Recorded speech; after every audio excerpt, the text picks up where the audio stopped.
voice, so we'll get Dante to start the video again. Second element of delivery that we want to look at is voice.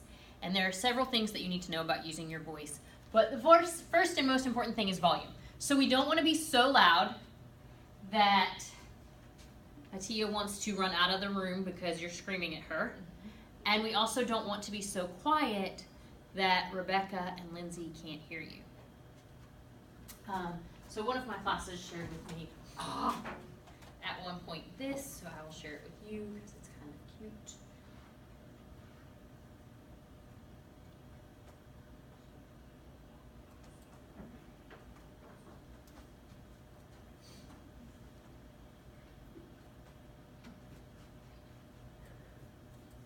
People talk loud when they want to act smart, right? Correct! Oh, it's not showing.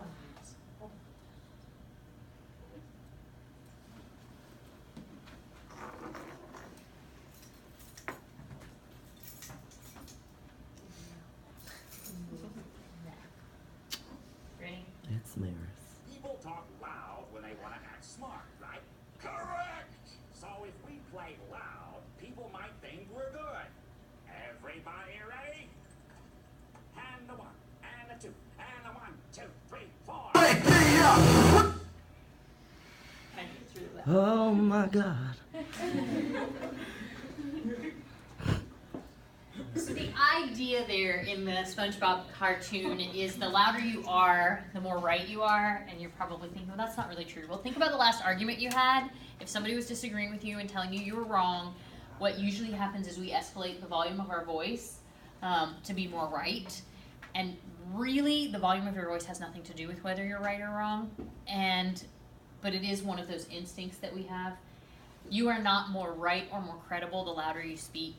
And if you go back to that first element that I told you about, which was if you want to give a good speech, you have to want to communicate with your audience. And if I really want to communicate with my audience, if I really want Maris to understand what I'm saying, then I need her to listen. And here's the thing that most people don't remember about listening as they have feelings that are escalated or get nervous. More people listen more closely to you the softer you talk than the louder you talk. So when you're really mad and you're escalating and you're beginning to yell at people, remember, Sean, they're more likely to listen to you if you talk softer. It's one of the first things they actually teach teachers in classroom management techniques. And I know you don't believe me because you've walked into an elementary school and you've heard the teachers yell at their students.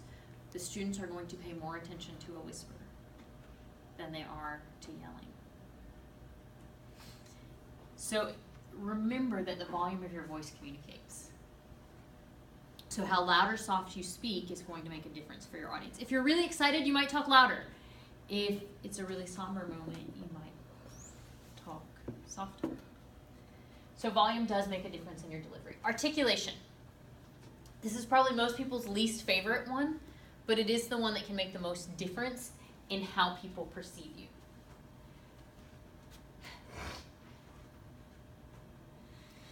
So we're gonna kind of work on this thing called delivery today, and eventually y'all will get the picture that you're supposed to work really hard on your delivery, because working hard on your delivery can wash out some of those other mistakes.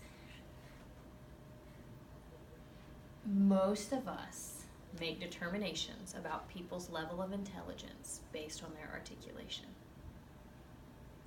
So if y'all are gonna have to do something, I might not sound as intelligent if I say, today class, we are going to open our textbooks and learn about delivery. Articulation just means articulating your words carefully. I realize we're in the South and some of us think we're getting to fixing to do something, and we're not. It is we are getting to fixing to. Ta is not a word, to is. And it's not, your textbooks are for English class, your textbooks are for English class. Right? You may have noticed, maybe you haven't, I know my public speaking students have, I used to kind of like 4 times before I ever got to this piece. I know, it's so easy because it is what we are used to doing. But really good speakers take time to articulate their words carefully. So even if you have a southern drawl, you will still be able to articulate words like going to. There is no such word, HAFTA. H-A-F-T-A is not a word. It's never been adopted by the dictionary. You're not going to find it anywhere. It is have to. Kinda is not a word. It's actually, this is a specific kind of shoe. Does that make sense? Careful articulation is carefully pronouncing those words. And it will make a difference in your delivery because here's the truth. We judge your intelligence by the way that you speak. We had presidential candidates come in to interview at COA not too long ago, and there was a candidate that had poor articulation. And I happened to see this candidate prior to a lot of the faculty seeing the candidate. I went to another campus to see this candidate. And at the end, several of my colleagues asked me, what did you think of this candidate? And I said,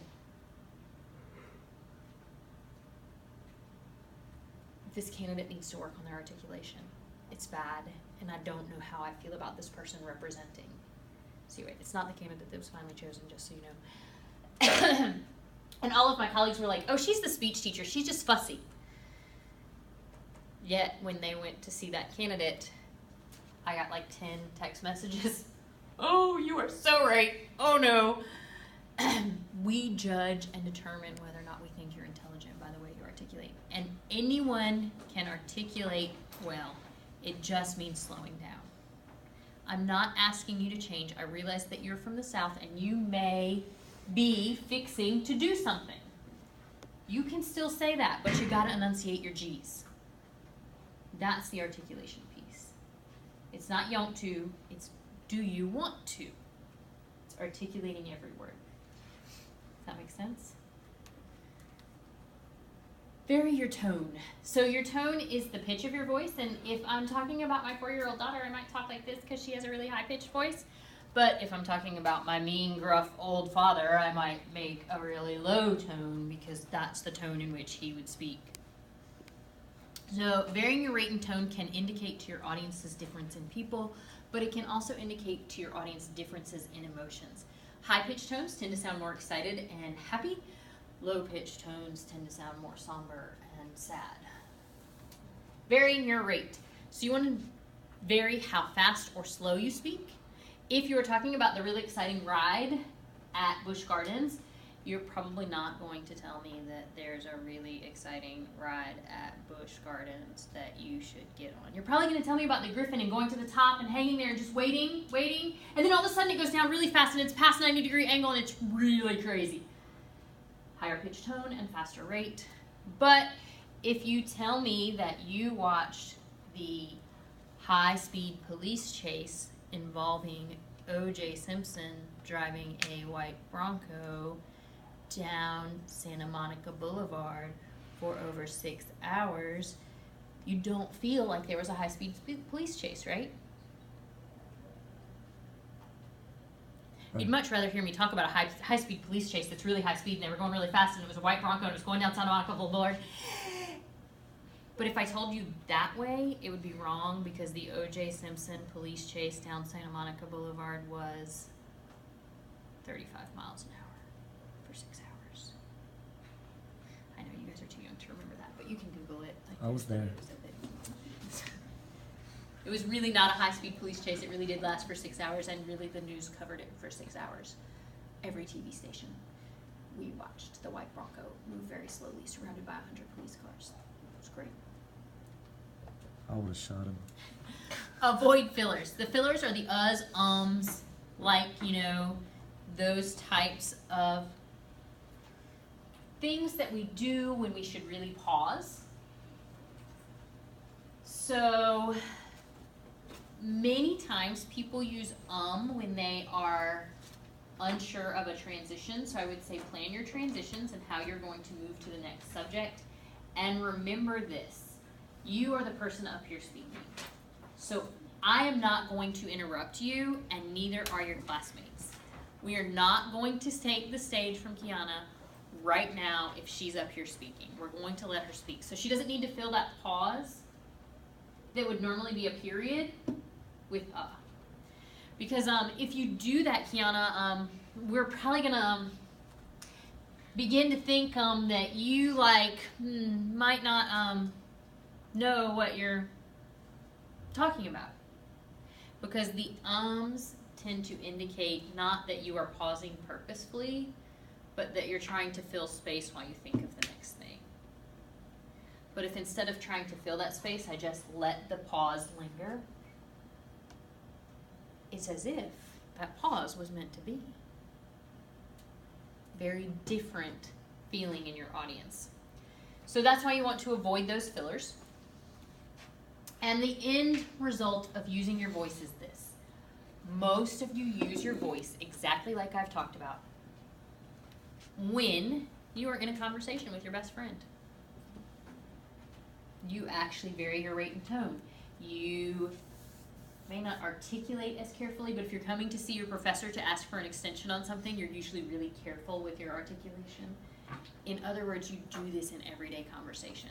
So your goal for being up here in the use of your voice is to make it more conversational. You want it to sound like you are just having a conversation with Samantha, not that you are lecturing to her or yelling at her. Does that make sense?